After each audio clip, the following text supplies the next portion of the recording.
আমরা তো হারিয়ে নিয়ে যাব, হারলে আমি যদি শপথ নিতে যেতাম তাহলে আমি রেজিগনেশনটা করতাম।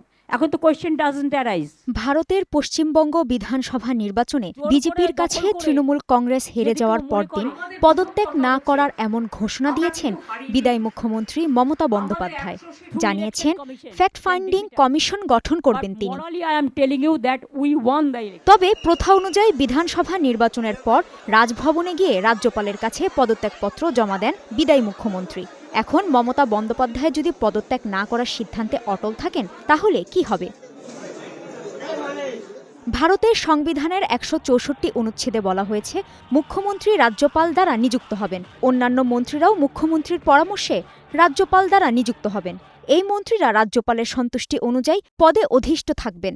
তাই মুখ্যমন্ত্রীকে বরখাস্ত করতে পারেন রাজ্যপাল। তবে এক্ষেত্রে আবার রাজ্যপালের ক্ষমতা শর্তযুক্ত করেছে সুপ্রিম কোর্ট। মমতার দলের বিধানসভার মেয়াদ শেষ হচ্ছে আগামী ৭ মে। তারা শুরু করেছিলেন ২০২১ সালের ৪ মে। ভারতের সংবিধানের ১৭২ অনুচ্ছেদে বলা হয়েছে প্রতিটি রাজ্যের বিধানসভা প্রথম সভার জন্য নির্ধারিত তারিখ থেকে ৫ বছর পর্যন্ত মেয়াদে থাকবে। এই মেয়াদ শেষ হলে বিধানসভা বিলুপ্ত হবে।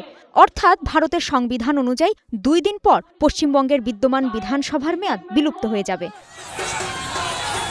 মমতা না চাইলে ভারতের সংবিধান অনুযায়ী তিনি আর স্বপদে থাকতে পারবেন না। পশ্চিমবঙ্গে এবারের বিধানসভা নির্বাচনে ২৯৩টি আসনের মধ্যে ২০৭টিতে জয় পেয়েছে বিজেপি।